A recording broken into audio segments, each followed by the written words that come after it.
അങ്ങനെ പാകിസ്ഥാന്റെ ഭാഗത്തുനിന്നുള്ള ഏത് നീക്കങ്ങളെയും ശക്തമായി ചെറുക്കാനുള്ള തയ്യാറെടുപ്പാണ് ഇന്ത്യയുടെ ഭാഗത്തുനിന്നുണ്ടാകുന്ന അതിർത്തിയിൽ സുശക്തമായ സൈനിക വിന്യാസം.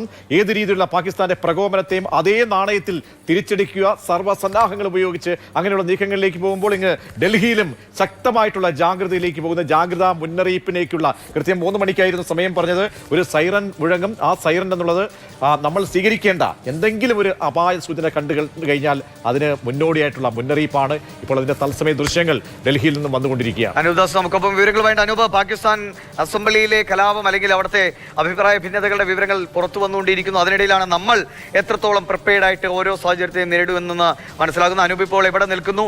എങ്ങനെയൊക്കെയാണ് അവിടുത്തെ ക്രമീകരണങ്ങൾ? ഡിവിഷൻ ഞാൻ ITOയിലെ PWD ഹെഡ് ക്വാർട്ടേഴ്സിലാണ്. ഇവിടെ ഇപ്പോൾ 3 മണിക്ക് തന്നെ സൈറൻ മുഴങ്ങും എന്നാണ് ഭരണകൂടം അറിയിച്ചത്. ഇപ്പോൾ നമുക്ക് ദൃശ്യങ്ങൾ കാണാം. ഈ ഡിഫൻസ് അംഗങ്ങളാണ്, സിവിൽ ഡിഫൻസ് അംഗങ്ങളാണ് നിൽക്കുന്നത്.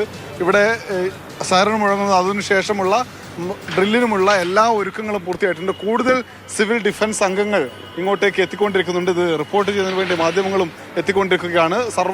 സജ്ജമാണ്.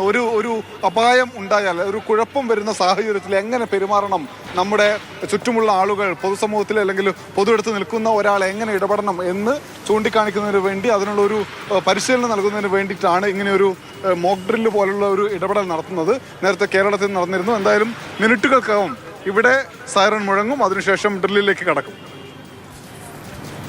ശരി, അനൂപ് ദാസാണ് വിവരങ്ങൾ നൽകിക്കൊണ്ടിരിക്കുന്നത്. എല്ലാവിധ മുന്നൊരുക്കങ്ങളും അത് കഴിഞ്ഞ 2 ദിവസം മുൻപ്, അതായത് ഓപ്പറേഷൻ സിന്ദൂറിന്റെ അന്നത്തെ തൊട്ട് മുമ്പുള്ള ശേഷമുള്ള പകലിൽ രാജ്യവ്യാപകമായി മോക്ക് ഡ്രിൽ നടത്താൻ നിർദ്ദേശിച്ചിരുന്നു. അങ്ങനെ 214 ഇടങ്ങളിൽ, വിവിധ സംസ്ഥാനങ്ങൾ, വിവിധ ജില്ലകളായി 214 ഇടങ്ങളിൽ മോക്ക് ഡ്രിൽ നടന്നതാണ്. കേരളത്തിലടക്കം കൃത്യമായി ഈ ഒരു അടിയന്തര സാഹചര്യം ഉണ്ടായാൽ ഒരു സാധാരണ പൗരൻ എന്തൊക്കെയാണ് ആ സാഹചര്യത്തെ നേരിടാൻ അവലംബിക്കേണ്ട കാര്യങ്ങളെന്ന് കൃത്യമായി ആളുകളെ ബോധ്യപ്പെടുത്തുന്നതായിരുന്നു. അത് വളരെ കൃത്യമായ അല്ലെങ്കിൽ ആവശ്യമായ ഒരു പരിശീലനം തന്നെയാണ്. അതാണിപ്പോൾ തലസ്ഥാന നഗരിയിൽ കൂടി നടക്കാൻ പോകുന്നത്.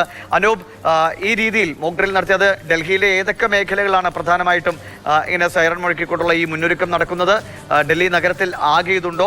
മറ്റേതെങ്കിലും സംസ്ഥാനങ്ങളിൽ കൂടി സമാനമായ സാഹചര്യം, പ്രത്യേകിച്ചും അതിർത്തി മേഖലകളിലുണ്ടോ? ഡൽഹിയിൽ ITOയിൽ മാത്രമാണ് വളരെ പ്രധാനപ്പെട്ട സ്ഥലം. നമ്മുടെ ഇവിടെ നിന്ന് പാർലമെന്റിലേക്ക് ഏതാണ്ട് 1.5 കിലോമീറ്റർ ദൂരമേ ഉള്ളൂ. നമ്മുടെ പ്രധാനപ്പെട്ട മറ്റ് മന്ദിരങ്ങളൊക്കെ അല്ലെങ്കിൽ പ്രതിരോധ മന്ത്രാലയത്തിന് ഉൾപ്പെടെ ആസ്ഥാനമെല്ലാം നിൽക്കുന്ന സ്ഥലത്തേക്ക് ഒരു 1.5 കിലോമീറ്റർ ദൂരമേ ഉള്ളൂ. ഈ പ്രധാനപ്പെട്ട സ്ഥലത്താണ് ഇപ്പോൾ അല്പസമയത്തിനകം സൈറൺ മുഴങ്ങാൻ പോകുന്നത്. അതല്ലാതെ മറ്റിടങ്ങളില്ല. നമ്മുടെ രാജ്യത്തിൻ്റെ അതിർത്തി സംസ്ഥാനങ്ങളായ മറ്റ് പല സ്ഥലങ്ങളിലും, പ്രത്യേകിച്ച് രാജസ്ഥാനിൽ ജാഗ്രതാ നിർദ്ദേശമുണ്ട്. അവിടെ സ്കൂളുകൾ 2 ദിവസം കൂടി അടഞ്ഞുകിടക്കും. മറ്റു ആളുകൾക്ക് നിർദ്ദേശമുണ്ട്. പഞ്ചാബിൽ നിന്ന് നമ്മുടെ മലയാളി വിദ്യാർത്ഥികൾ ഉൾപ്പെടെ ഒഴിപ്പിക്കുന്നുണ്ട്. ജമ്മു കാശ്മീരിലുള്ള നമ്മുടെ വിദ്യാർത്ഥികൾ നമുക്ക് നാട്ടിലേക്ക് പോകണമെന്ന് ആവശ്യപ്പെടുന്നുണ്ട്.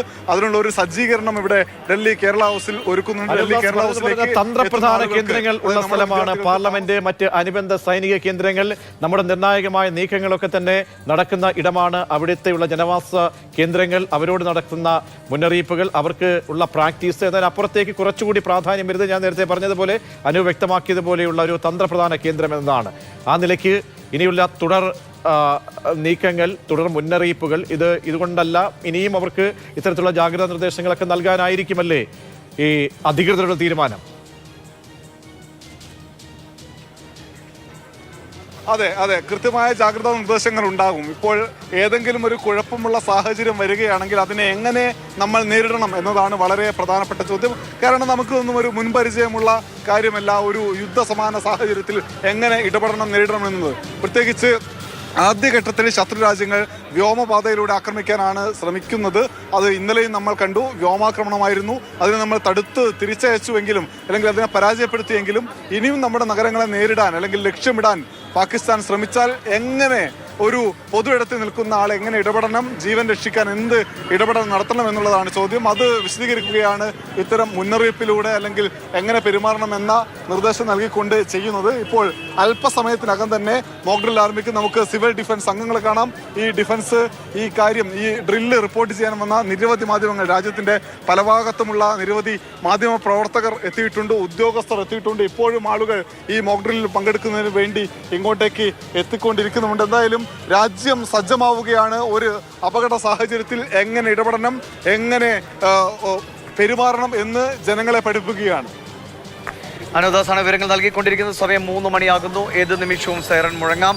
ആ സൈറൺ മുഴങ്ങിയാൽ എന്തൊക്കെ കാര്യങ്ങൾ ചെയ്യണമെന്നത് അതാ ഇപ്പോൾ കൃത്യമായി ഡൽഹിയിൽ കൂടി വീണ്ടും അത് പ്രാവർത്തികമാക്കുന്നു. നേരത്തെയും ഈ നാഷണൽ മോക്ക് ഡ്രില്ലിന്റെ ഭാഗമായി ഡൽഹി അടക്കമുള്ള വിവിധയിടങ്ങളിൽ സമാനമായ രീതിയിൽ പരിശീലനം നടത്തിയതാണ്. പക്ഷേ സ്ഥിതിഗതികൾ കൂടുതൽ വഷളാകുന്ന അല്ലെങ്കിൽ കുറച്ച് സംഘർഷഭരിതമായി തന്നെ അതിർത്തിയിലെ കാര്യങ്ങൾ മുന്നോട്ട് പോകുന്നതിന്റെ പശ്ചാത്തലത്തിലാണ് ഏത് അടിയന്തര സാഹചര്യത്തിലും നേരിടാൻ ഒരു സാധാരണ പൗരന് പോലും ഭയക്കേണ്ട സാഹചര്യം വരാതിരിക്കാതെ തത്സമയ ദൃശ്യങ്ങളിലേക്കാണ്.